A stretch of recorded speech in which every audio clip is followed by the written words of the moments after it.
they're here. So we're happy that they're part of the neighborhood. So behind the scenes, there are a lot of people that make things happen. And, you know, we are a volunteer organization. And I'm not going to go through all the names. Most of you know everyone. But as the direct reports introduce themselves, as they go through their reports, they'll introduce themselves. All right, so Derek, if you could read the minutes from 2018, please, so that we can approve those. 2018's annual meeting, we got 24 people signed the attendance roster representing 22 lots. President followed the package which was available on the HOA's website and proceeded through the agenda. Could you speak up a little bit? Oh, sure. So there was 24 people signed in at the last annual meeting representing 22 lots. The president followed the package that was available on is available on the HOA's website, proceeded through the agenda. Members of the board of directors and various committees were introduced by the president. New homeowners were welcome. Then the minutes of the 2017 meeting were reviewed and approved. Following the package, the chart package, HOA activities since 2017 annual meeting were presented. Reports from the various committees and officers were provided from the financial, architectural review board, maintenance, security survey, and social committees. Board of directors took 2 actions during that portion of the meeting. One was to contact all vendors about the 25-mile-an-hour speed limit inside the community and notify the county that the street light was out at the Sanders entrance. The election was then held. Derek LeVake and Chance Blair were elected to the board. There was no old business to discuss. The first item of new business was the board had retained an attorney, Reese Broom, to assist in bringing HOA's process into compliance with state law and best practices. Reese Broom will also assist the HOA in working through issues that arise. Second item of new business was Sequoia Management announced that they will no longer provide ARP compliance services to Green Gables. Donna presented 5 options. One was to hire a replacement company for inspections only, that received 20 votes. 2 was hire a full management company, that received 0 votes. 3 was bring ARP compliance back in-house, that received 0 votes. Stop inspections totally, that received 1 vote. Number 5 was hire a management company to do inspections and maintenance, that received 0 votes. The HOA took the action to continue to look for a replacement company. The HOA also took an action to address the tree falling over on Edwards Island Drive. The third item of new business is that Prince William County permits a homeowner to divide his land among family members. This pertains to the 10-acre lot in Green Gables. The one homeowner had approached the board with his plan to subdivide. There was a considerable amount of discussion. Motion was made and seconded to amend the CCNRs to prohibit the lots from being subdivided. This was voted upon and motion passed 19-4. The board took the action to contact the lawyers to start the process to amend the CCNRs. 2/3 of the households, 34 lots, must approve the amendment for the change to take place. The president closed the meeting by running everyone the community website, about the community website and asking for volunteers. Okay. Someone needs to motion to approve the minutes. Motion to approve. I second it. Second? Yeah.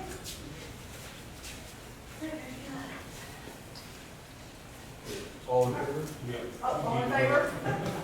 Aye. Any opposed? Okay, and Arnie is here. So he is here to talk about his role as well as he has an advisory role today with the election, okay, and any other policies. Okay, so, you know, we always do like a year in review. So I'm going to start with spring, summer, talk about 2018. I'm not going into a lot of detail, but, you know, some of it was very painful. The very first thing, the camera issue, took a very long time.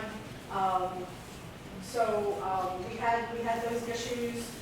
Basically, we had some issues with not being able to get into the cameras, and had some power issues.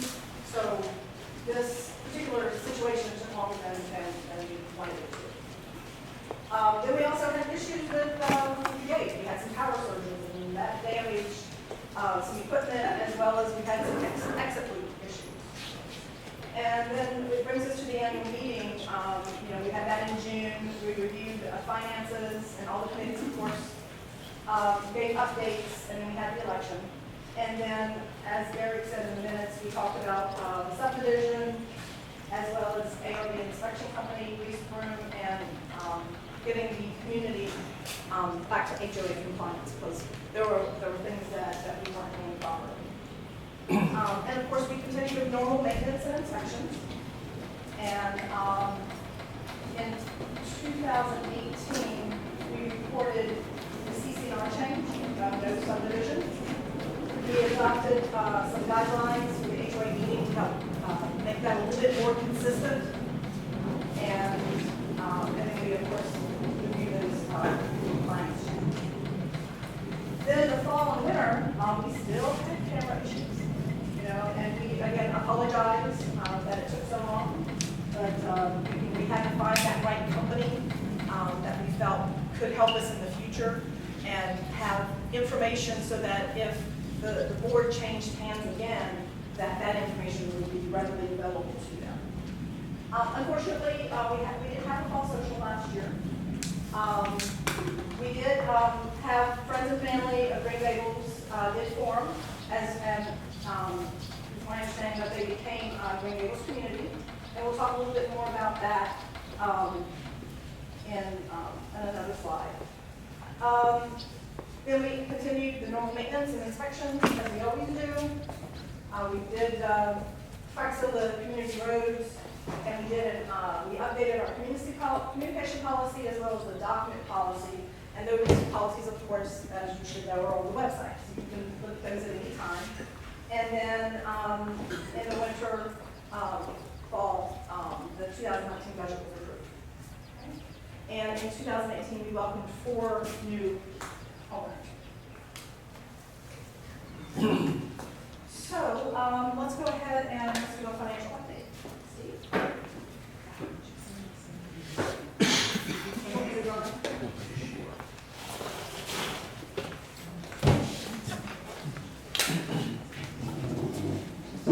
I'm Steve Mast. I'm a member of the Finance Committee and I guess a past treasurer, so Sahara's been out. She asked me to kind of stand in because I have to more of the historical detail.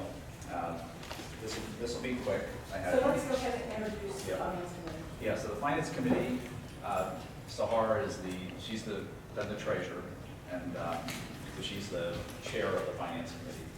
And then Emil Ladunio is also on it. And then I'm just I was kind of the treasurer for the previous 4 terms or what have you. And so I kind of stayed over in a kind of a sabbatical year. And I continue to do most of the bookkeeping during the past year. And Sahara handled the invoicing to homeowners and kind of the cash receipts. So I continue to do the financial reporting largely. I continue to prepare the income tax returns and that type of thing. So I'm not sure that this is. Apologize for the small size of the font. I'll try to at least highlight the items. The single-family assessment. This is a chart that shows 2018 budgets and actuals, and then the 2019 budget. The biggest thing, the top row shows the annual assessment for a homeowner. It had been $1,130 in the previous 5 years. We had held it flat. The 2019 budget increased to $1,250, almost a 10% increase. I'll touch on some of the reasons why as we go through this. The largest single expense of the HOA is for replacement reserves. This year we had the current year we have about a $60,000 budget, and if you look at from a long-term perspective, almost half of that, more or less, almost half of it over the long term will end up of the overall budget will end up going into replacement reserves for road, asphalt renovations, and the gate and camera replacements. But from a kind of annual recurring expenses, for the rest of the expenses, the largest expense is landscape maintenance. So all of your maintenance of the rain gardens, as well as the community entrances. This year's budget was $14,000, last year's actual was $13,000. We kind of, over the years, we've added more flower beds, and now that we're maintaining 2 entrances, the costs have gone up over time. The rain gardens take up a big portion of that, and we also have been maintaining the kind of VDOT easement areas, both at Log Mill Road and at Sanders Lane as well. With a strip of grass along the public roads, and so that's all in that first line. The second biggest operating expense every year is for gate and camera maintenance, and I think this year we had budgeted $12,000 for that, and Donna mentioned a lot of the issues that have been coming up. We're actually running, already we've almost used our budget for the year. We continue to, I guess, to have a lot of gate sensor loop issues, and we've just had a lot more service calls and a lot more replacement components than what we were anticipating. Last year, she mentioned the crack seal. In 2018, we spent almost $9,000 on the crack seal for the roads. This year, and that's kind of on a rotational basis, depending on the conditions of the road. Generally, it's been 2 to 3 years between sealants. So this year, we aren't anticipating we'd budget anything. And I think, they just were sealed right at the end of last year. So there's no budget for crack seal this year. Trash removal, we've had American Disposal. We've had them, I think, since the inception of the HOA. Over time, they've been, I think, satisfaction had been very high, I think, over the years, up until, I think they've had corporate changes, and now they've had management issues. So we are in the middle of a 3-year contract with them.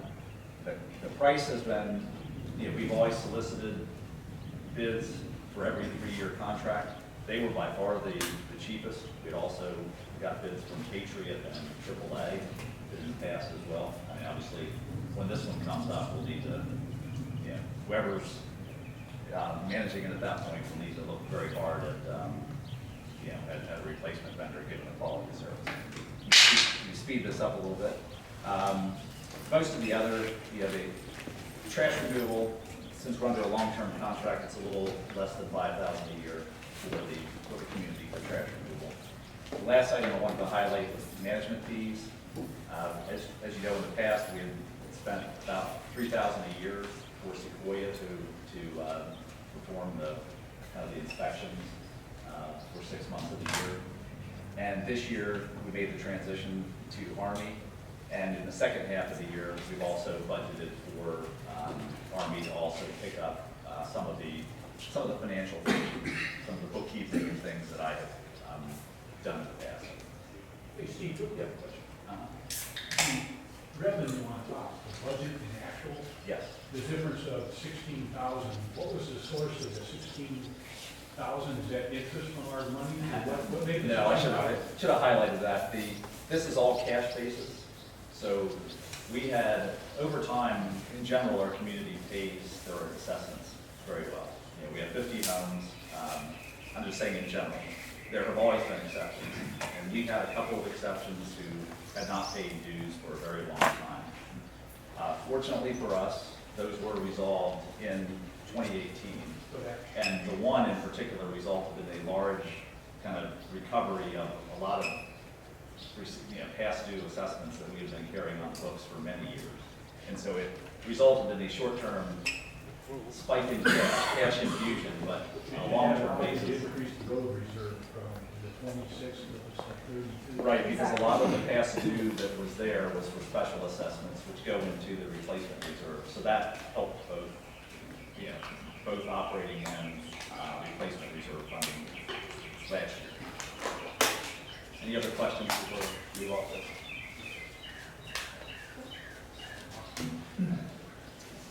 Okay, this is just a recap of our current cash position. We have, at the end of May, we had $228,000 in cash in the bank. And most of that, $197,000 of that is designated replacement reserve accounts. Those are primarily in certificates of deposit, okay, FDIC insured, or in this case, I'm sorry, NCUA insured with the credit union currently. The remaining funds, we have two kind of designated funds. One is working capital reserves, which is part of our CC&R and is legally set aside, and that's $7,000. There's another snow removal contingency fund of $5,000. And we have been, over time, we typically budget a few thousand each year for snow removal. A lot of years we haven't used it all. We'll put it into the contingency fund because it seems like every half dozen years or so we end up getting a lot of snow and blow that budget, and that's what that contingency fund is for. And then the final number is kind of the unappropriated cash or the free cash. We had $19,000 available at the end of May. In terms of for the rest of the year, we generally have our assessments on an annual basis, but we do provide the option of semi-annual payment. And so we have about $3,000 that should come in July from the semi-annual payers. And so our free cash for the rest of the year should be around $22,000, and that should be sufficient. We're operating pretty much overall on budget for the year to date, and so unless something unforeseen were to arise, we should be in good shape for the rest of the year. And again, this is kind of an eye chart, so I'll try to hit the highlights. This is our replacement reserve. As part of our budget each year, we update our replacement reserve estimates. And this isn't a formal full reserve study, because that's, we have done, the last one we did was in 2016 for a formal review, but we do informal updates as part of each budget. We are reserving currently for 3 different items: asphalt replacement or resurfacing, and then replacement of the gate. It's kind of the moving components of the gates and cameras at each entrance. What we have had estimated was a total of just under $500,000 for those capital replacements. And those get spread out over a 20-year life, or at least I'm doing a 20-year projection. We had estimated a 17-year life for the asphalt and a 15-year life for the gate and camera components. And at the end of 2019, we will be 8 years through the life of this asphalt, meaning that we have 9 years of funding remaining before we're expecting to have to resurface. And for the Sanders Gate, with an original 15-year life, we're estimating we'd have 6 years until we replace it. Bottom line is, kind of where do we stand relative to the $500,000 or so of reserve requirements that we were estimating. We had about $197,000 in the bank today. At the end of the year, we'll probably have around $198,000 because of interest income. Where the spreadsheets and the forecasts say we should be would be at about $229,000 at the end of the year. So we're at about projecting about a $31,000 shortfall at the end of this year compared to a full 100% funding scenario, and that's at about 86.3% of where we should be at this point. The reason for that is we had, up until we did the log mill gate, we were actually ahead of our projected funding, but we used over $40,000, I believe, of the replacement reserves at that point to fund the log mill project, and that was kind of voted on and approved by the homeowners. But consequently, we'll be doing some catch-up over the next few years. What would be required under these current projections, assuming a 1.5% interest rate over this reserve period on the money that we're investing, we need to put on average, 24,000 a year into the replacement reserves over this time horizon to kind of fund the numbers that I'm talking about here. And with that, you know, historically, we've put in about that level. This past year, I think if you saw the budget, we kind of cut it back because some of the other expenses that, you know, I think in this year's budget, legal and the gate and camera maintenance and certain other items that got to the point where,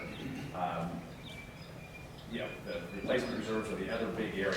So temporarily, the board had reduced it to 17,000, but in the coming And then years, 25 for all the other years? what's that? I said, had it not been 25 for all the other years? Not for every year, but I think in the previous year, Because I thought that was like our standard amount. well, it was 24, but I think the 25 may have been with the interest income added to it. Like this year, the interest income's going to be about 3,000. So that's where you might see the $20,000 number on there. And that was 17,000 a month plus 3,000. So the 12,000 for the camera repairs is already burned through, how much more is it supposed to cost? So the Anybody have camera, an idea? so the camera repair, so the repairs aren't coming out of this replacement. I should have done a better job of explaining this. This is for kind of the capital replacements, the regular repairs and annual Yeah, but you maintenance. have 19,000 on the previous page, that's sitting there, right? You've already gone through 12,000, which was what you budgeted? Maybe go back one more. No, it's on that Oh. page. Well, I wanted I'm to sorry. explain kind of the gate and camera maintenance. We had budgeted 12,000 for this year. That's And what what I I was saying was most of that, a good It's part of that already gone, right? has already been spent and is already out of the cash balance. Okay, but for the next 6 Yeah. months, do you foresee what your costs are to continue repairing it? Because it's not repaired yet, is that correct? So we're gonna talk about that, Okay. okay? Yeah, We're gonna talk about that. I'm probably There's wrong. a I pay the bills, I'm the wrong person to ask It's just, about. Yeah. it's just a glaring thing, I'm wondering how Yeah, much. no, that's a good question. So we're gonna talk about that. All right. Yeah, so one more. And so then the final, I guess, so with right now, the 24,000 a year, that would be taking us back to the historical levels that we had in that previously. So the reason why I asked that is because if it does go on, does the money come out of this? No? This is replacements. So this would be, say, if the gate motors like fail completely and have to be replaced, and that's where we had estimated a 15-year life for those. If a loop fails or a camera needs repair, that comes out of our operating budget, not a And you capital. only have 19 grand in there, right? I'm saying about 22,000 is what we have for the rest of the year, Does it but that's, Last year, it seemed like money that we spent over what we were budgeted, it seemed like it came out of the reserve money. Yeah, that's what I thought. no. Because you just said that we only put in 17 because the board, That was, I'm saying this year's budget, the 2019 Yeah. budget was reduced to this year, Right. the current year. The budget for replacement reserves was reduced to 17,000 for funding. And I said, thought "Why don't we-" last. Last year, we put a lot into the replacement reserves. If you look, 32,000 went into replacement reserves in 2018. Okay, so over the 2 years, if you average them, we would have averaged 26,000. So on a long-term basis, Is that what was on the website? I believe so. These are the actual numbers for last year. Yeah. Yeah, these might be, I'm not sure what format's on this might be a slightly different format than what's on the website, but it's essentially it's the same numbers.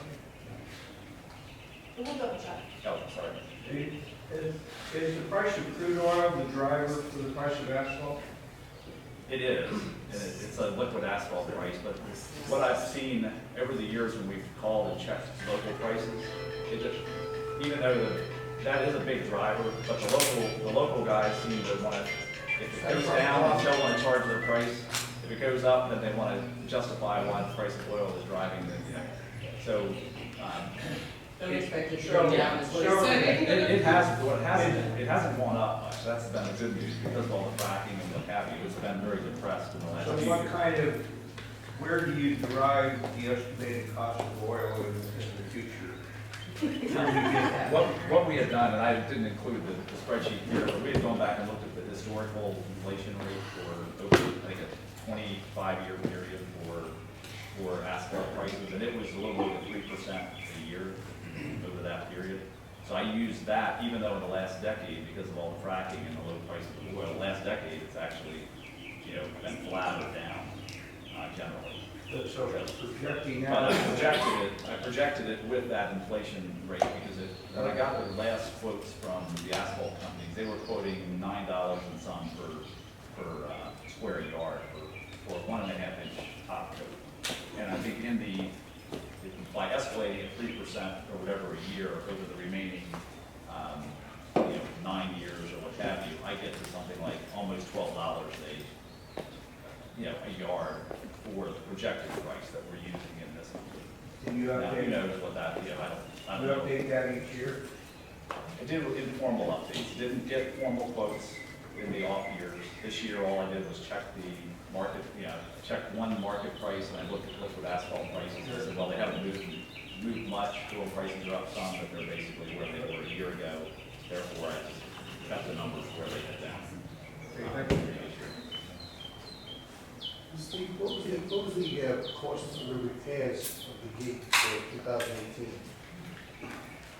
2018, push back up to. So we had spent $9,000. That's gates and cameras. And the thing with 2018 though was that the log mill gate was still partly under warranty. So we had a lot of problems with the log mill gate even in 2018, right after it was built, but they were all covered by warranty. Now in 2019, we're kind of having the same, it's off warranty and we're having the same problems. So we're probably getting more data points. We weren't expecting to have this many problems this early on that gate. Well, as far as the gate, it's more of the exit loops are the issues than, Well, and mouse chewing wires. I think that was one of the issues. Let's put one of those great tracks on there. We put some rat, right? Any other questions? I think I'm probably over my time. Oh, thank you, Steve. All right. ARB, Mr. Jeffrey. I'm gonna get rid of the mockingbird first. Who likes to take residents on the roof at the nighttime where the dogs bark. Okay, Al, you can stay there. This is, Trey is over here from Army, if you haven't met him. He's handling the inspection service, the outsourcing the inspection service. The one thing that I've run into with the lapse between Sequoia and Trey is getting requests sent directly to Army. They don't come to me. The forms are on the website, you can submit them, and generally they come back. If they come to me, I still forward them in the end, but the records are kept with them. They provide a mechanism of harms with violations, and if you have anything and you get something, chance was on his honeymoon. He didn't mow for 2.5 to 3 weeks and did the first inspection, the grass was like this because it rained for 3 weeks in a row. He got a violation notice, he got back and emailed in that he had it done. That's all you have to do, and it's rectified. Recommend changes to guidelines. We've openly asked people in newsletters for this, recommended what to do, what they'd like to see. In the guidelines, we rarely get feedback on it. It's just to let everyone know. If you're really happy with it, fine. But if you think there should be speed humps in the roadways or guardrails or whatever it is, keep people on the roads, you're welcome to send these over. It's an open pipeline to make changes to this on it. It should be community driven. Consistency on it is when you have it outsourced to be consistent on the inspections on everything. Please look over the guidelines before you do anything. Okay, it's actually fairly clear cut architecturally, some things on there. Make sure that when you submit something, Mr. Cox submitted a lot of stuff not too long ago. He submitted 20 pages worth of documentation from architecturally to location, and that's what we like to see because that's something that spells everything out that's going to go and everybody knows what's going to happen out there. And it makes it very easy to review and get things going quickly. As far as submitting paperwork prior to starting, that's an important thing to do for everyone. Because, you know, when you submit it, it gets it started on time. Things get done, they get approved, it moves forward smoothly, there's no issues. The last item, proposed guidelines and input, we've asked in multiple newsletters on this. Feel free to email anyone on this. We don't get any, but it's something that if you think it needs to slow down because there's children in the neighborhood, or whatever it is, or you want radar, or you want something to change, we keep the door wide open for this all the time. It's not something that we change much at all if ever on these guidelines. Another slide. It's, Oh, now we need to introduce- Trey, would you like to come over? We put this up there. This is actually from them. This input on there. This is Trey Austin. Gentleman that greeted you. Would you like to say a word briefly about? Absolutely. So we've been brought in to help you with your architectural inspections. We've performed 2 inspections so far. The first one, the initial inspection, going through the entire neighborhood to look for obvious violations of the architectural guidelines. Mostly maintenance issues are what we picked up. And we sent out courtesy letters to the homeowners that had these issues. We did receive some responses, and we're able to go back and do a secondary review through the neighborhood to confirm that the violations still existed. And we were very happy to see that many of the homeowners had cured their violations, and subsequently are no longer have those outstanding violations as an issue. So our purpose in this is to help your community stay looking great.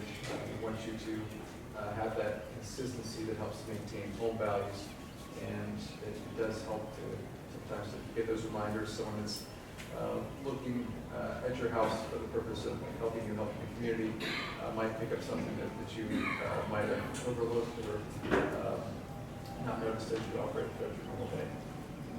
We're here and available when you have questions. If you get a letter and if you're unclear as to what the issue is or what the remedy might be, please feel free to contact us. We operate normal business hours during the week, and also our email address and information is on any letters that you might receive.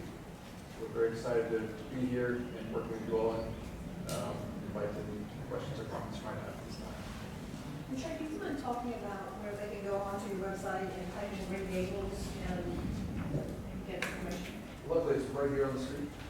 So It's kind of www.armi-hoa.com.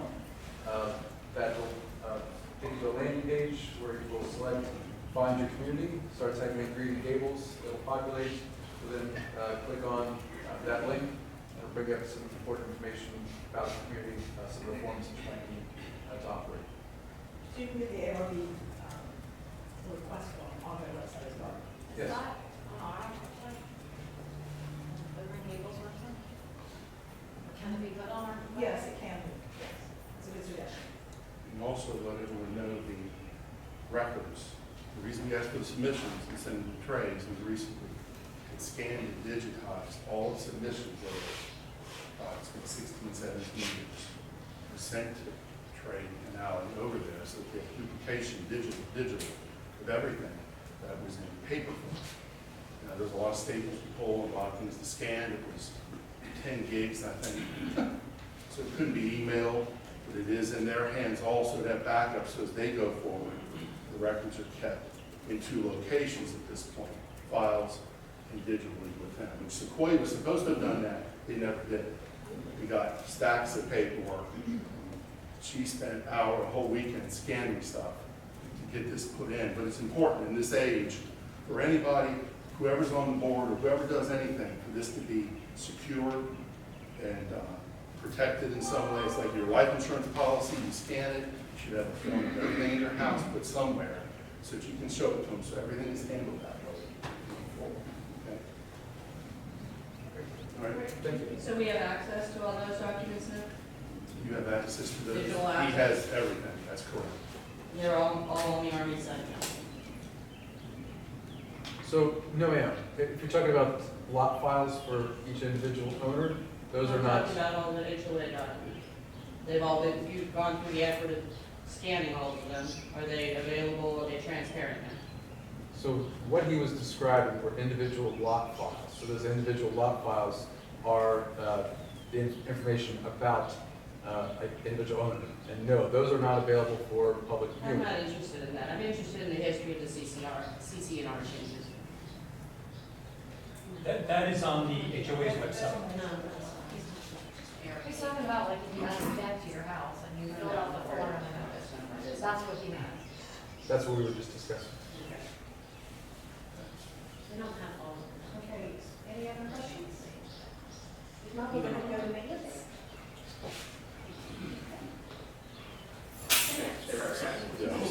All right, can everybody hear me? I'm a quiet talker. If you want, I'll turn the fans up higher, but I turned them down, because if you have a deep voice, this thing. But I don't want anyone to be uncomfortable, so I turned them down a little bit. I can kick them back up, because he can certainly project a little bit. That's right.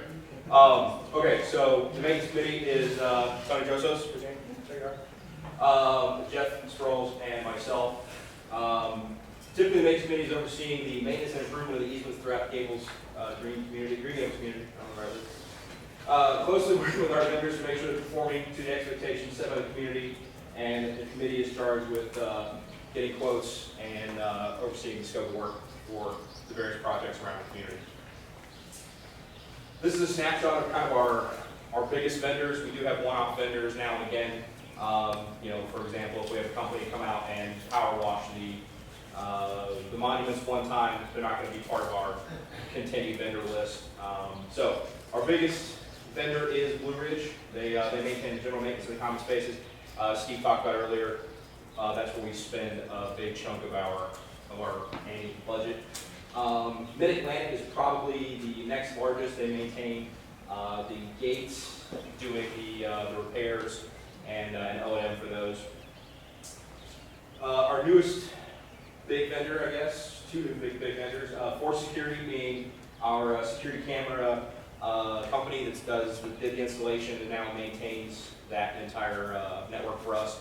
Army Property Management Services doing financial and property inspections. That's another big one. American Disposal Services. So in case you guys didn't get the word, it is now Saturdays for trash pickup.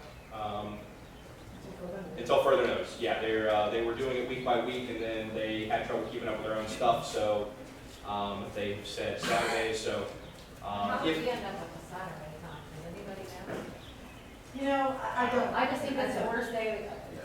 All I said is the whole area. Yeah, The whole flea market. Especially when But here's one that they got Saturday.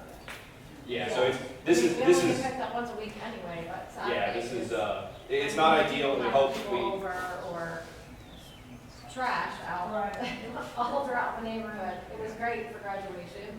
Yeah, no, we know that it's painful, but hopefully they can go back. But as Jen noted, I mean it's the whole area, everybody here. Because Sanders is, I don't know who those people are using, but Sanders trash is out on.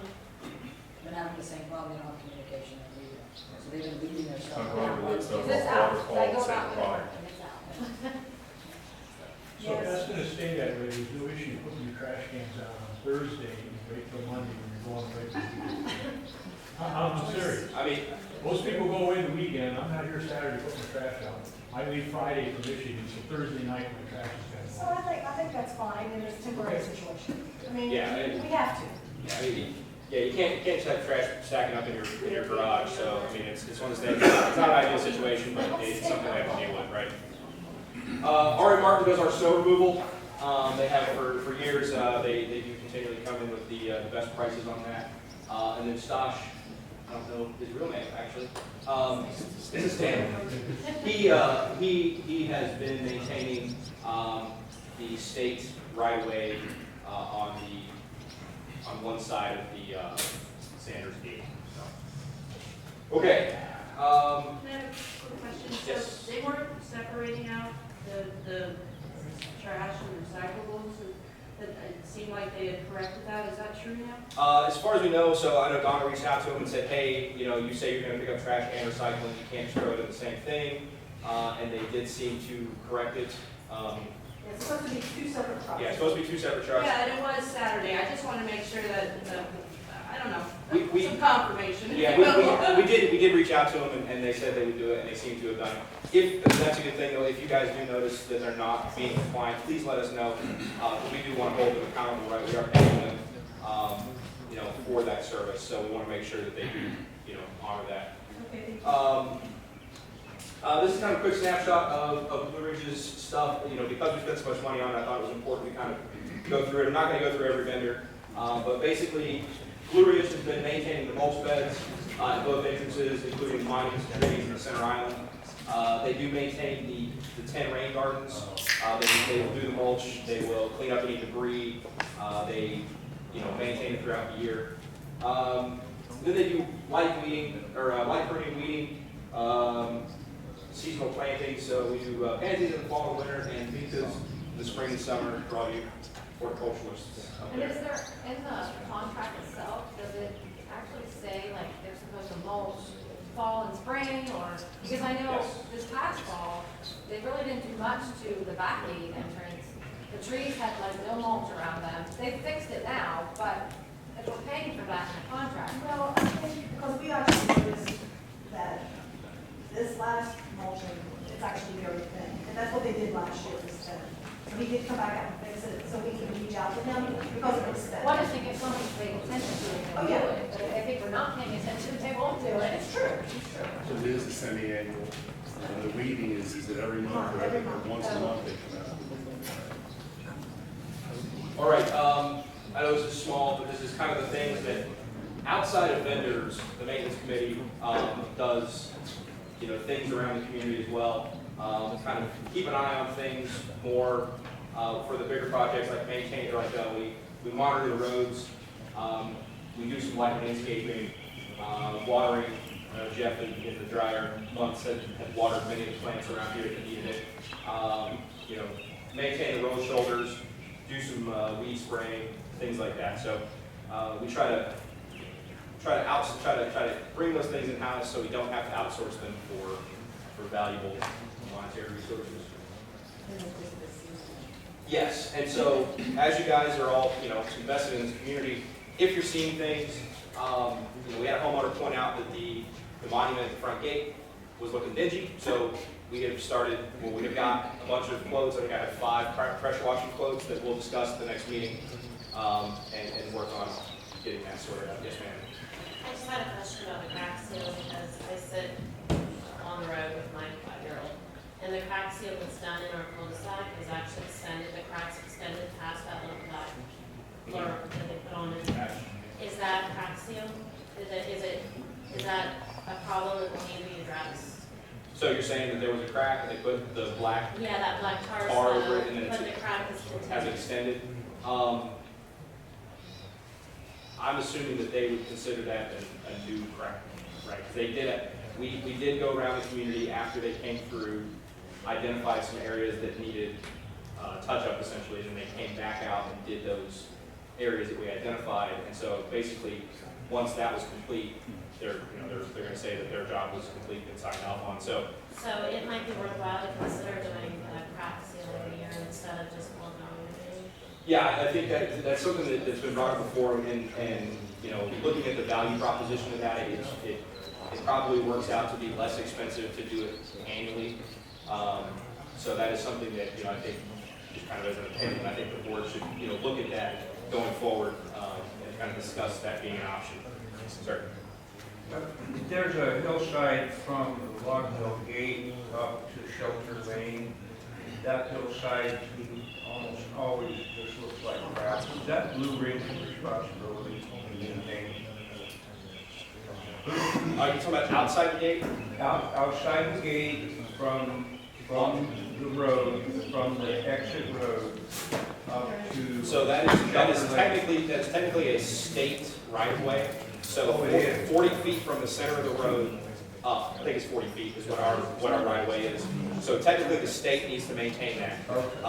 If homeowners choose to maintain it on their own, that can be done. Technically the state maintains that we can call them, and you go to the VDOT website, enter in what needs to be, done, and they will put it on the schedule. Okay, well, their septic field, that property septic field is fairly close, so I guess the property line would be right on the edge of that septic field, or the state property from there. Well, so the homeowner owns that property, but because it's a state right of way, the state is charged with maintaining it. Thank you. Correct, I have my Sorry. father, I let I was him know, incorrect. he's civil engineer, licensed engineer. The right-of-ways go from 40 feet of the center of the road out. Right-of-ways fee simple deeded property to the state of Virginia. So over those ditches and up, the state owns the property, it's their property. When the plat was set up in the community, it shows it on there that they own that. Now, the challenge is that if we don't want to pay for it in here, we don't want to push it off onto anyone in here. The resident engineer over at Manassas Airport is the one who decides when it gets maintained. And they're all too happy to have Ann or Jeff or Michelle do it for them. Pageland Lane just got mowed for the first time this year. That's how often they do it. And they took a gang mower and went out about 6 feet, and that's it. So if we want to pester them to death to get them to come out, I don't think they're going to come out and mow it that frequently. But it is their responsibility, period. It's not an easement, it's a right-of-way. The state owns the property, it's the state's responsibility. Some people out of the goodness of their heart have mowed and maintained it. The question is, what do we do? Because Chance has already called them about it. And we can go to them and say, can you maintain this? But they're going to say, well, we're going to do all of Sanders Lane when we do that, whenever they get around to it. I mean, we can see Sanders now where it's eroding along the edge of the road. You can call them and call them and call them. But if they don't have it in the budget, they're not going to do it. It's that simple. But you're not gonna get in trouble if you do it? No. Okay. No, but that's the choice of it. In most communities, it falls on the homeowner to lock the adjoining. That's what it does. It's not fair necessarily. Exactly. What's that, Larry? I said, make it a safety issue where you can't see. You can.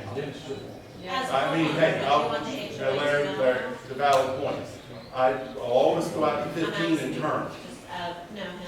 Would you, as a homeowner here, would you want to see the HOA maintain that? And add into the maintenance I don't, budget? but I would if we budgeted for it, everybody approved it as a budget line item, but I don't, I was just curious who's responsibility. Oh, okay, so you're not. We can. So we're going to jump ahead a little bit. So actually, we have that in. We'll go real far. We'll come back to the rest of what I was talking about.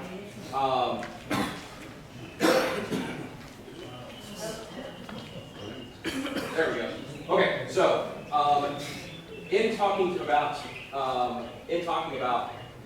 having the HOA maintain this, we reached out to several of our vendors and said, what would it cost for you to maintain all four? Because currently the HOA pays for 2 of the 4 homeowners that have state right-of-ways.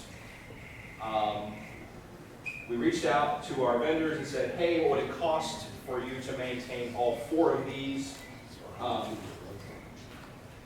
And it was for 100 feet of road frontage. This quote, I believe, was from, this is Blue Ridge's quote. This is Blue Ridge's quote. We do have other quotes, but they're very similar. And it said, Blue Ridge said, we will charge you $150 per mowing for 6 months, so $900 for all 4 locations, 100 feet of road frontage per location. So we would have to increase the maintenance budget or find $900 in maintenance budget to maintain it each year. Yes. Did you ask Stevens volunteer? Because he tends to be a little cheaper than Blue Ridge. I don't know. I don't think we reached out to Steve. If this is something that we want to do, we would go and get more formalized quotes. We could reach out to Steve. We could reach out to others. We just reached out to our current vendors. We reached out to Blue Ridge. We reached out to we actually did ask Stosh what he would charge to mow, and maybe that's the only 2 we talked about. Okay, just 2. So anyway, so basically, it was, they both said the same thing. So if we decided to do this as a community, then we would elicit more quotes. But this was a good metric for us to kind of know what it would cost, right? If it costs a couple $100, then that's one thing. But $900 is Well, Chance, this is, keep in mind that 100 feet, some of the lots are 100 yards along the road. Right. So if you want it all mowed and made paint, it's gonna go up dramatically. If you want it done more than once a month, there's a multiplier effect where you can get into thousands of dollars for mowing. So now that people understand that VDOT owns the property, and VDOT's gonna maintain it as minimally as they have to. Comment's correct. 15 just got mowed, the grass was this high out there through the island. Okay, that's why he's going over this right now, because there's a choice to make here in this.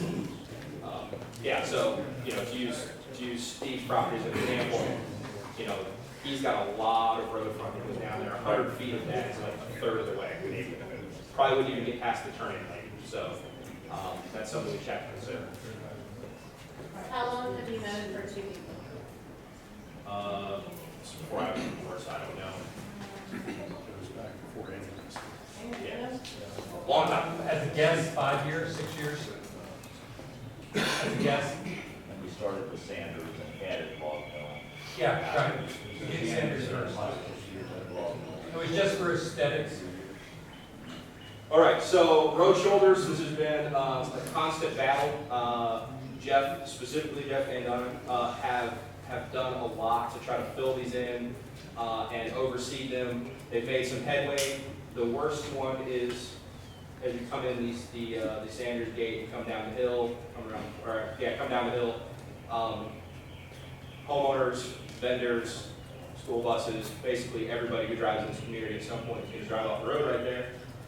And made a little bit of progress, put in some dirt, put in some seed, and then had about a week of heavy storms and washed away all that effort. So that's something we're going to continue to maintain. It is important. We do understand that the more that erodes, the more it tears away the road edge, and the worse that is for everything. So just keep plowing away at it. Anything to say? There's 450 feet of road frontage after the plowing and snow. Took my father's tape roll. It's about 100 feet left, and it's the worst area where it always is, down at the bottom of Gables Green, the very top, where when people come through. We don't have reserve areas like a lot of roadways, gravel shoulders. They're soft shoulders, they're grass.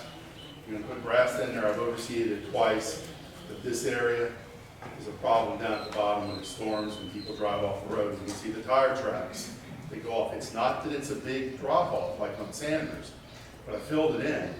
But more than anything, it looks unsightly when you have grass all the way up to the edge, so you're just putting seed down. No matter how fast it grows, it's going to wash, it's going to move. Down at the bottom, there's a ton. And up at the top, it's not quite so good. But I took a few pictures to show the issue. And we can put signage up. Most people that live in here don't speed and don't drive off the road intentionally. FedEx, UPS, school buses, laser ship, they don't care. They're trying to get through as fast as they can. So we continue. We're actually going to jump ahead here. Yeah, so Trey has a hard stop here shortly, but he is going to help us with the counting of the votes, make sure it's free and clear, and there's no questions there. So he needs to stop, so we need to get the vote going. Sorry for the breakup in the agenda there. Does anybody have any objection to that? No? Okay, great. Okay, not bad. Okay. All right, so we have two open positions, two nominees, and one open position, sorry about that. So Steve Harrell and Steve Mass. So what we'd like for you to do is get up, say about a minute statement of why you want to be on the board. And then after you do that, then we'll do a final Q&A for the candidates, just to see if anyone that didn't get to make the candidate night, if they have any questions. And then we'll vote, okay? So, Steve, Max, do you want to go for it? Do you mind? Do you want lights up or you guys are good? I think people can see me. I would like to return to the board primarily because I have the financial expertise and the historical perspective of the community. I'm always interested in keeping the assessments reasonable. I don't mind spending money, but I want it spent in areas where it matters to the community and to the property value. So I'd like to I'm sure we will have to see some increases over the next few years, but I'd like to keep them, modest and do what we have to do, but not spend excessively. Thank you. Mr. Merrill.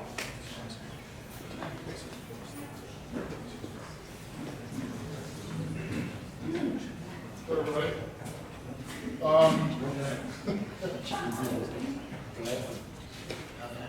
Okay.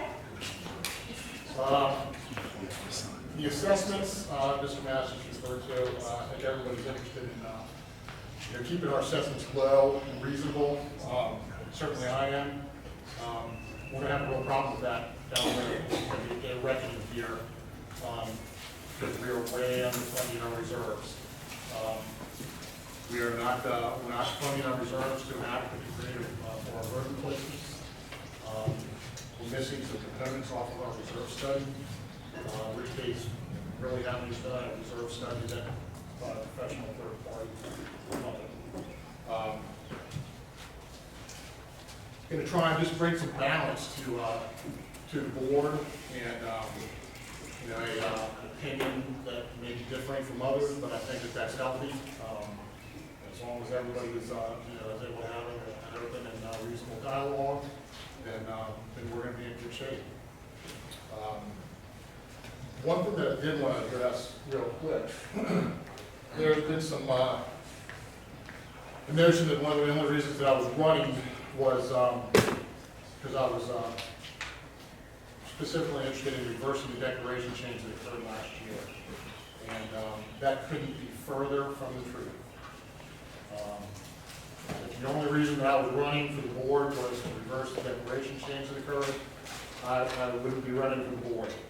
I don't need to be a board member. No one in here needs to be a board member in order to effect the change to amend our CCRs or our declaration. You can do it outside of having to sit on the board. It just requires a 67% vote. That's it. That's really about it. I think I've everyone know. Thanks. All right, so I think what we'll do for the people that weren't at the candidate night, so we can keep things moving, we'll do 4 questions, and we'll see how many people want to actually ask a question, because you don't have to ask a question. And if there's no one, we'll move right to voting. So does anyone have a question? All right, anyone else other than 1? 2? Okay, all right. Sure. So I have a question for Steve Carroll. According to the Community Association Institute, board members should not use their positions or decision-making authority for personal gain or to seek advantage over another homeowner. There's been a lot that's gone on in this community in the past, since the last annual homeowners meeting. There's been a lot of dissent, there's been a lot of division, there's been a lot of false information that's been put out. There's been, it's a divided community. What I'd like to know, Steve, is how can you assure the voting members that you have the ability to keep personal animosity out of your conduct on the board should you be elected? This is Steve I officially addressed it to Steve Bell. What personal animosity are you referring to? Well, I do believe just all the things that have gone on at, within the neighborhood, with questions, with mailings that have gone out, with emails, with the formation of almost a shadow HOA. The, Like a Blackwater HOA. Blackwater HOA, but an HOA that publishes a newsletter that is, that only select members of the community. Are you saying that I did that? Or? No, I'm not accusing So anybody of what anything. specifically are you talking about? I mean, be specific. I mean, I'm Okay, trying there's to been address the question, but you need to be There's been specific. Because animosity if you're, that has been, what kind of animosity? excuse me? What kind of animosity? Well, there's been animosity directed at homeowners. What homeowners? Well, I can say that I've had it directed, we have had it directed at us. Sorry, join the club. I've Okay, had my some of the same question- stuff okay, so directed at me. My question is, are you going to be able to keep your animosity towards those of us that you don't like Well, out of any decision-making that you, with that question, should you be elected? because first of all, I have to have animosity in order to be able to keep it out, which I don't have. I don't have any. So I hope that answers your question. Well, are you It sounds like that you're looking for me to try and give you an answer. to a For question. sure, the only one question. Oh, only one Only question? one question. Oh, I'm sorry, I thought you said 4. Well, we don't have, well, there's only 2 people, so we're. So that answer your question? No, I don't have a problem with that. You know, I'm a big boy, I'm a grown man. And, but again, in order to have animosity, in order to address that, I need to have animosity, which I don't, so. I'll take you at your word. Please, feel free to ask me something else. Can I, and a question after the second? That's, Right. Brian. All right, I have a question for Steve Mass. So, was there a notion that we had to hire, like outsource the accounting? And if you're elected, you're gonna take that on and we don't have to pay for an accountant? I've always committed that if I'm, you know, if I'm the treasurer or what have you, I'm willing to prepare the tax returns and to do the bookkeeping, you know, to the extent that it's a service that's needed. Over time, I figure that saves at least several $1,000s a year. I know there's a push from, you know, parts of the community to maybe get an outside auditor and what have you. And if we take that approach, then the answer would be, I wouldn't be the one who would want to do that. Then we should hire a management company, pay a management company to do everything, have an audit done, and I wouldn't want to do it in that case because, you know, just if you're doing it on a volunteer basis, it's a whole different thing. The answer is, yeah, I'm happy to continue to do that if I'm on the board and you know, an officer of the corporation. I am a CPA, so one thing I will say is that if I'm not, if I don't have an official position in the HOA, I'm not by our ethics allowed to do bookkeeping and what have you. So it's kind of an either or thing. If I'm on the board, I'll do it.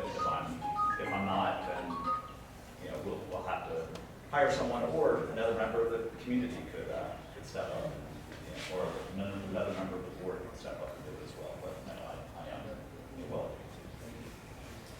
All right, because of time, we're going to have to go ahead and go right to the election. All right. You're gonna cut me off. No, Like always.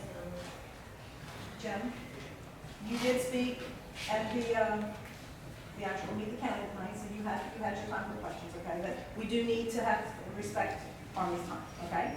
So what we'll do in this scenario is have one representative from each lot come up to collect the ballot that we have prepared for tonight's election. We will then check off that you've received the ballot.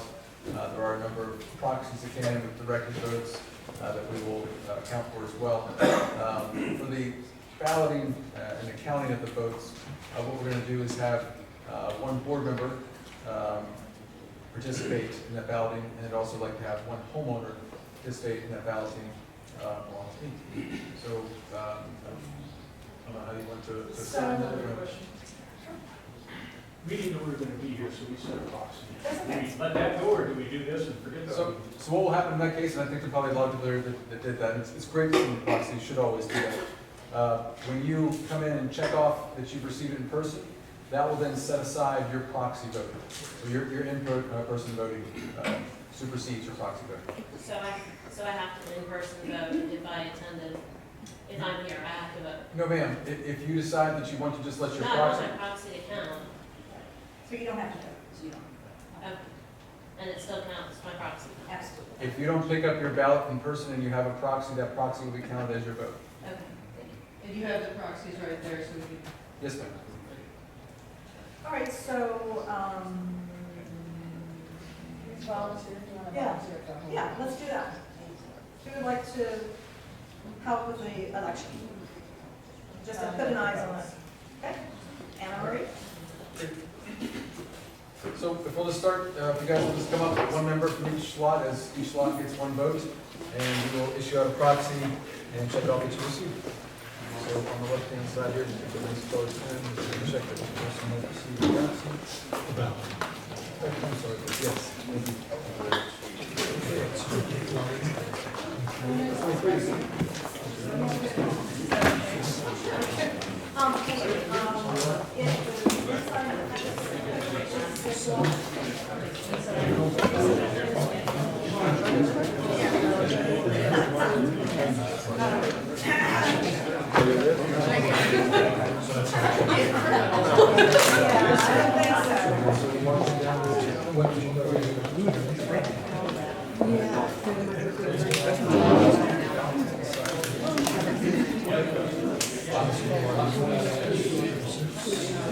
Thanks for all you did.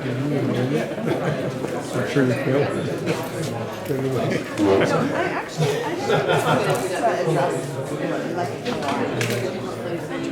It's been a while. Start my master's. But I know that the workload and I take on. I don't want to. But I should let you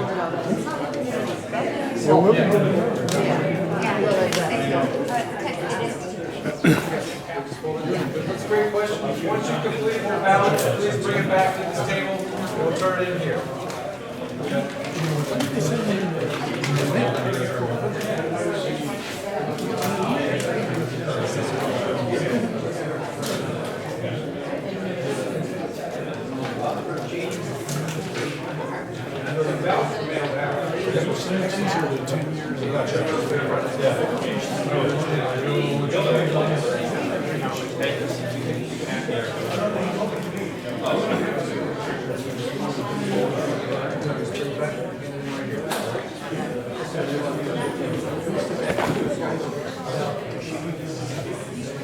Hey, your camping spot picked out on your ballot there? The what? Camping spot? Yeah, right. A place to vote for that next? Yeah, right, exactly. 48.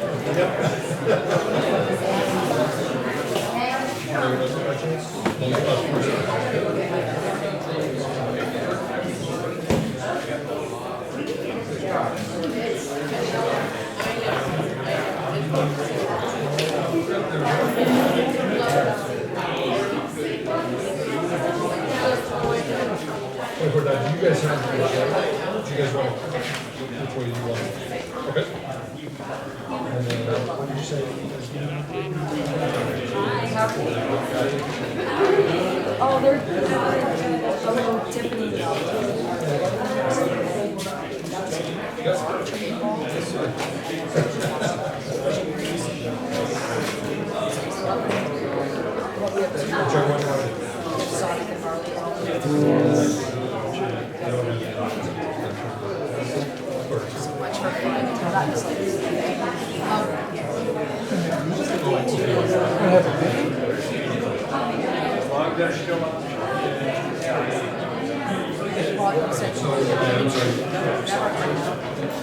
There's that damn dog. Thank you. How you doing? All right. Somebody says you were all beat up. You look great.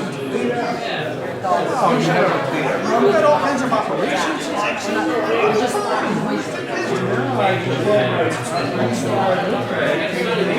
Seems like they were good kid. No, I was in bad shape before my quit playing golf. Keeping it through it, that's not Tiffany.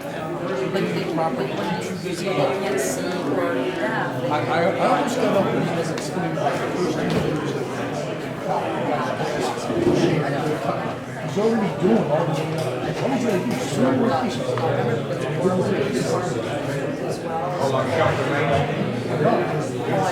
Oh, it's front.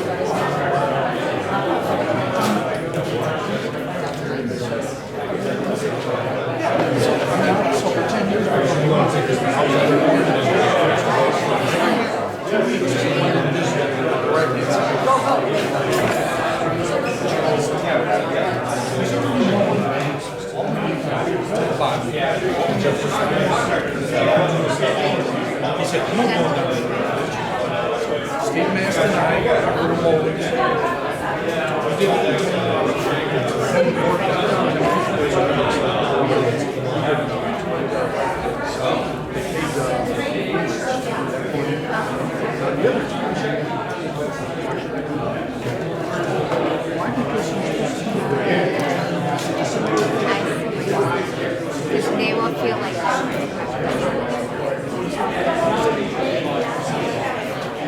I mean, I see your point. Yeah.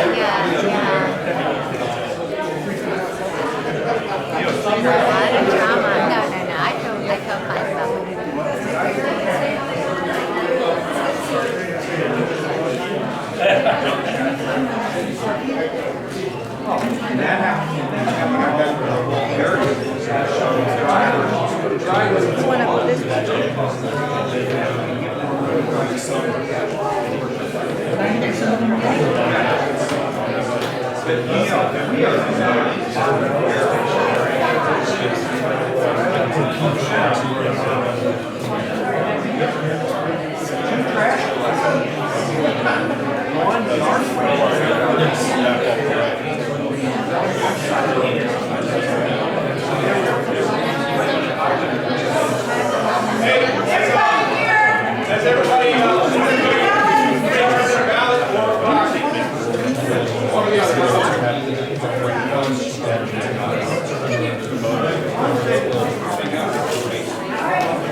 We're going to carry on while our three individuals go through the election ballots and proxies. Yeah, if you please turn in whatever you have if you have not done that yet. Okay. Everybody good? All right. Okay, so we're going to jump back into the maintenance stuff real quick. This is my last slide. So we have special vendor pricing. Currently, I think our only vendor that does special pricing for us is Holtzman Propane. So I called them a couple weeks ago. Their price per gallon for the Green Gables community is $1.33 per gallon. Obviously, that changes daily. For non-Green Gables customers, the price is $2.49. So that is a significant savings for those of you who are using Holtzman. So I asked about their pre-buy pricing. That will be available in July, is what I was told. So just as a point to drive that home, the community price has decreased 40 cents from last year's pricing. The non-community prices decreased 1 penny. So granted, things fluctuate daily, so just want to point that out. This is a good thing for those people who are using Holtzman who can. So, all right. That was it. So, unfortunately, the next thing is security, which is Derek, who's the Middle County Post. So, you want to do it? Okay. Yeah, I can probably hit this. All right, so I'm gonna fill in for Derek. If he hears me say something totally wrong, he can throw a pen at me and correct me. So, all right, so security camera update. So. Force Security did replace 2 cameras. The old robotics cameras that we had were outdated. They were no longer serviceable, and they didn't. According to Force Security, they were not. There was no way to get into them without sending the damaged or inoperable cameras back to Germany, and then there was still going to be no guarantee. So we made the decision to replace the cameras. They are a little pricey, but this is going to lead us into better cameras in the future. So all the cameras were re-networked, they remapped that diagram. So now we have a very concise document that tells all of the things about the different network mapping. So they also replaced 2 enclosures. These enclosures replaced non-sealed, non-vented units. We had problems with equipment overheating because the sun just hits it. It's particularly bad on the Longville exit. So we replaced those with boxes that have fans inside. We are hoping this is going to keep the equipment cooler. These boxes are also dust tight and yeah. So. All right. So the two we have some issues with the exit.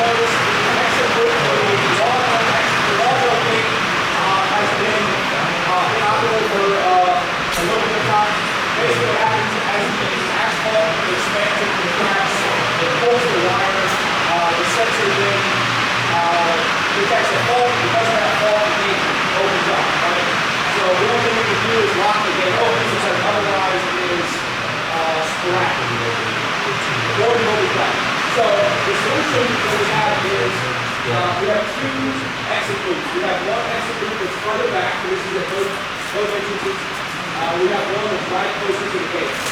So what we've done for Log Mill is disable the further back loop. So in order to get out, you have to pull up closer to the bollard. The reason we've done this is because the estimate to fix it is about $900 every time it breaks.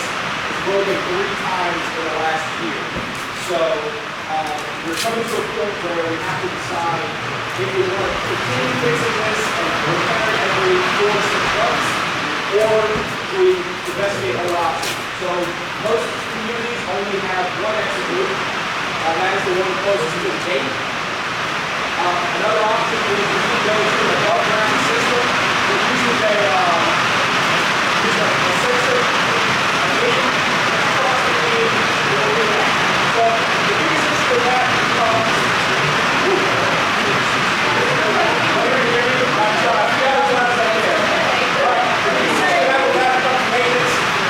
if there's a control box sitting out there, someone hits with a mower, or any other sort of damage, you're off the road, you smash in your car, these are all problems.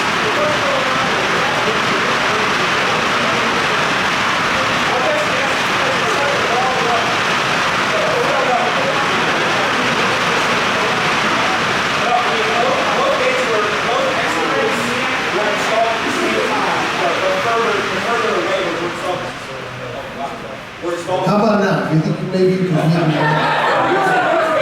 All right. I want to make a short. All right, I'm DJ Chance over here all night. So, so the two exit loops were installed at the same time. The biggest problem we don't know why the Sanders gate is not having the same issues as the Logville gate. Actually, the Sanders has. Oh, that's true. The Sanders actually did. Yes, that was last year.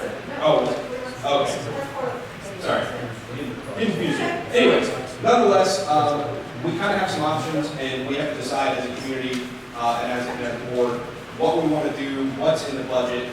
Is it in the budget for this year? Is it not in the budget for this year? Do we want to just continue with the further away when being disabled, and you just have to pull closer to the bollard and wait? Yeah, so kind of, I would like to elicit some thoughts on that. I think that we need more information. It's kind of hard to make a decision without knowing what the cost is. Absolutely. So the replacement of the loop, the exit loop, to repair it each time is about $900. I think it fluctuates like $750 one time, that but it's always in that range.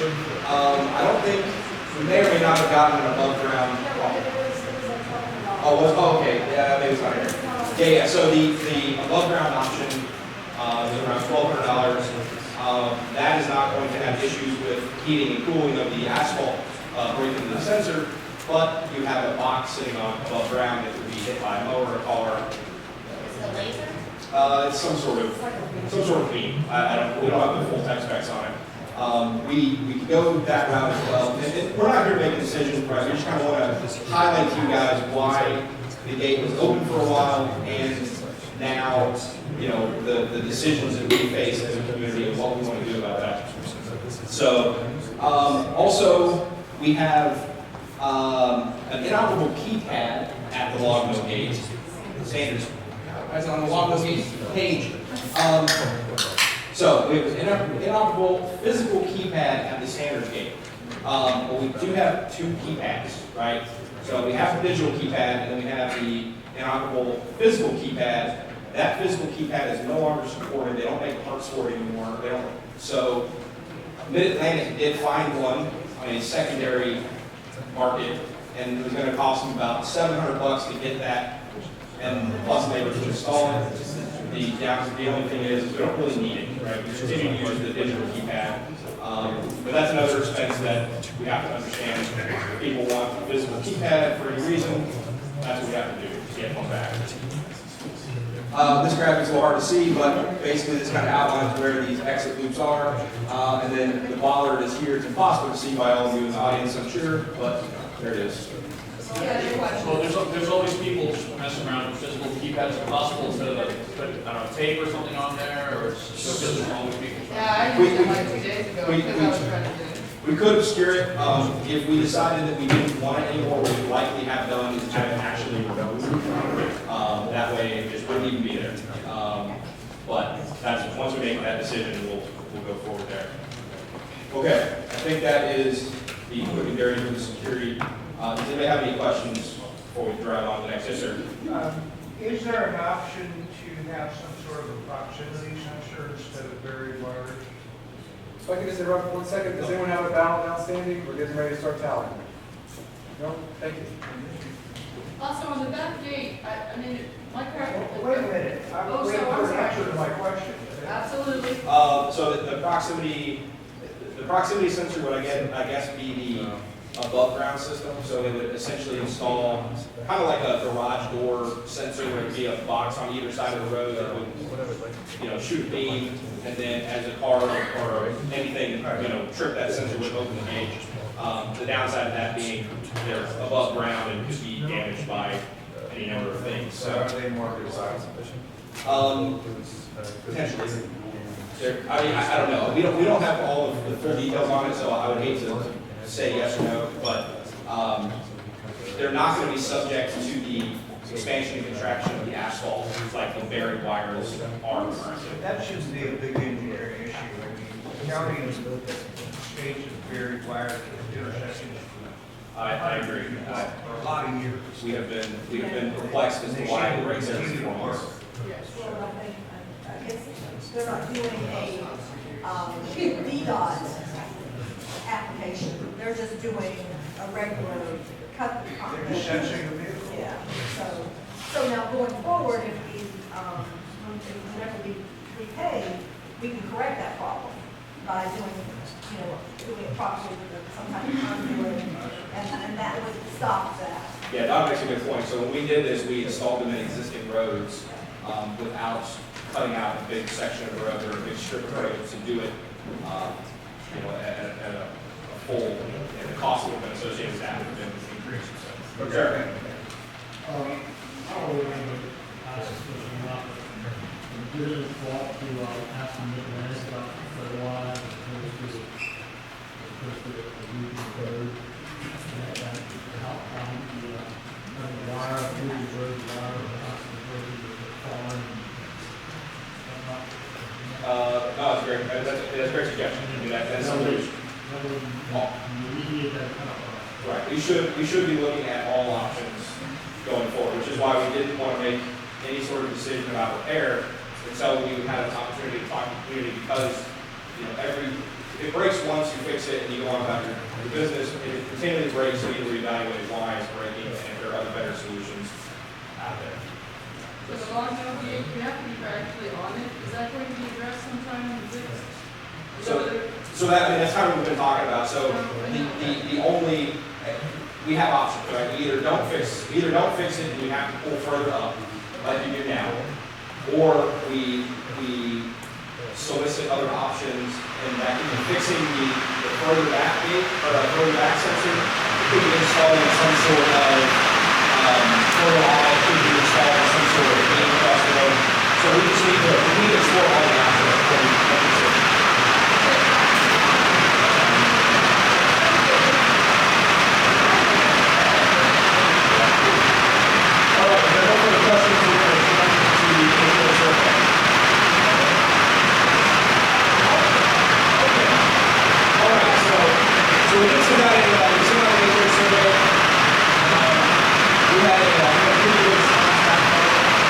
some of the highlights here, we did not, we didn't do, we didn't go to the sort of highlight.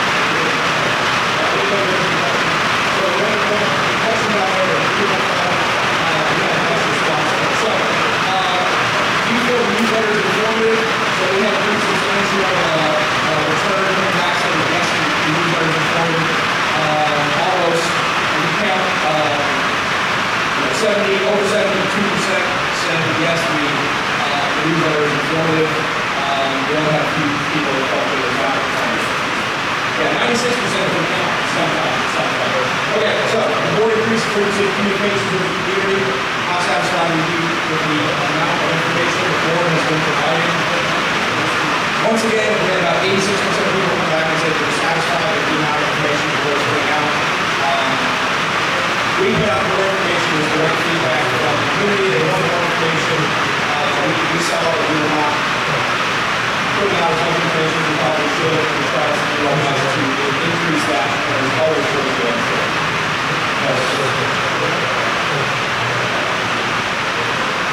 How satisfied are you with the quality of communication you receive from the board? About 86% of people are very satisfied, with about 7% being very dissatisfied. How well do you believe the homeowners' needs are understood and fairly represented by the board? So once again, we have about 82% of folks say that they are satisfied or very satisfied with their being understood. All right, so how responsive do you feel the board is to your questions or concerns? 78% said they're extremely satisfied or very, all right. Should the board continue to host an annual social? So we did not have one last year. We hope to have one in the fall this year. Majority of homeowners said that they are interested in us continuing to do a fall social or a social in general. How's your community maintenance? So we're mostly in the about right column, which is good. So there are only about 14% of people, 14% of people that feel the community maintenance is not.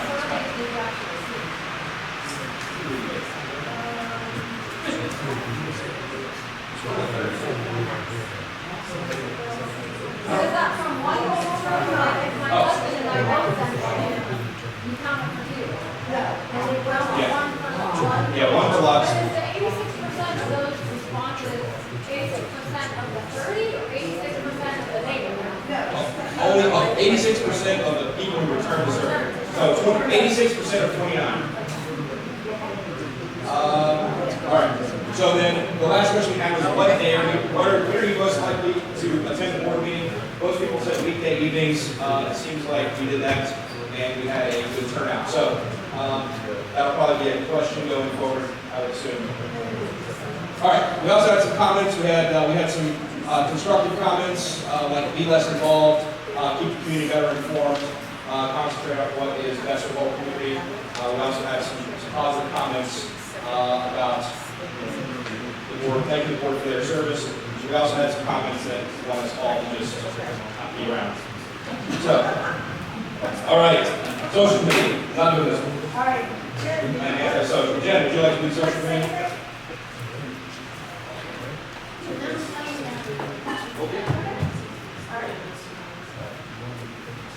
So we normally have three down every year.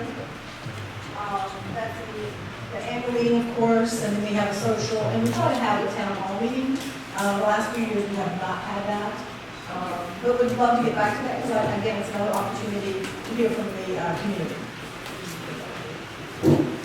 And we're always looking for activities to do for the community as well. So without further ado, Mr. Trey, are you ready for us? Did we finish up on a good time, a good note? Yes, ma'am. Ah. You have the election results. At this time, Mr. Harrell is the election of the board of directors.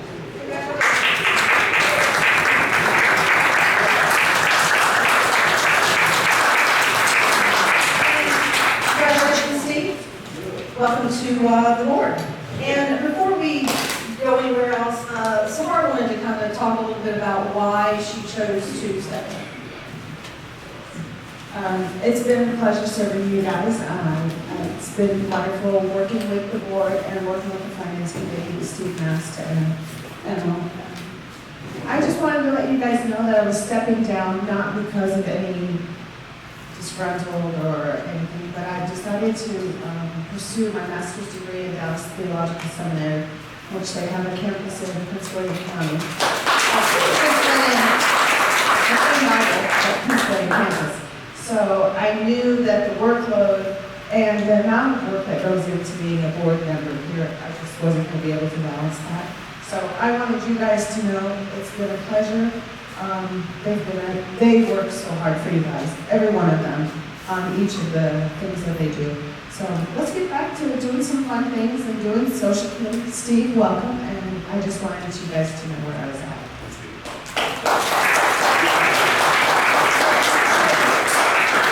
Trey, do you have anything else that you would like to say before you have to leave? Oh, yeah. No, No, you're good. really, our doors open, our email inbox is open.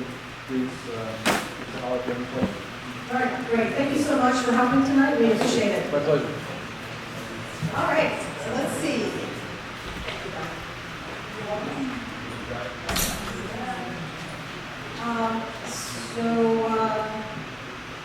Don't have any old business, new business that I wanted to talk about. You know, we had the Friends and Family, the Green Gables community, they actually started a community discussion board and wanted to hear a little bit about your thoughts. Because today we have our website, okay, which is not always the easiest to maneuver on our Green Gables website. Then we have a Green Gables Facebook page, which some of you are on, but doesn't seem to have much activity.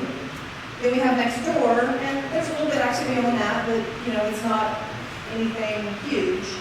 And then of course the Green Gables Voice, you know, was hosted by a member.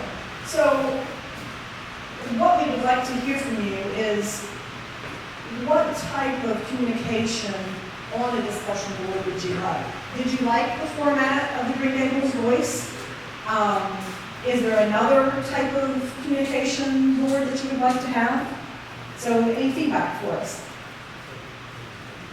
Yes, Jen. I like forums. I use one for my Dodge car. I use forums all over the place, and my husband's a big fan of them too. So I think the forum format where you can put sticky things at the top, where the administrators, which would be the board, can put their updates and everything is good. And then you have it open, you know, to people to say, Nextdoor is really great. I like Nextdoor a lot. So something similar to that, but maybe a little bit more informative and with trash news and stuff like that. Okay, all right. Anyone else have an opinion about that? Yes, Jim. I'm on a Chris Williams board group on Facebook. Okay, and it shares a whole bunch of things. It does have an administrator, but it's mainly free form, and therefore we continue to go through several about issues or things that don't necessarily go to the board or Facebook group. So what was the name of the website again? Okay. It's a Facebook group, okay. All right, very good. All right, if you have something else, please email us and let us know again. You know, we'll be able to communicate better. And then, the state road things, we have already touched on that. And again, congratulations, Steve Carroll. And everyone's familiar with the website. So this is where you can get all the information, the CCNRs, any budget information, our newsletters are posted there, any policies. Always go there, check first. I know sometimes the site for some reason is down. If it is, you know, email a board member so that we can check it out. It doesn't happen very often, but it does happen. Okay? And last but not least, we're always looking for volunteers for any of the committees. Hopefully you saw the sign-up sheet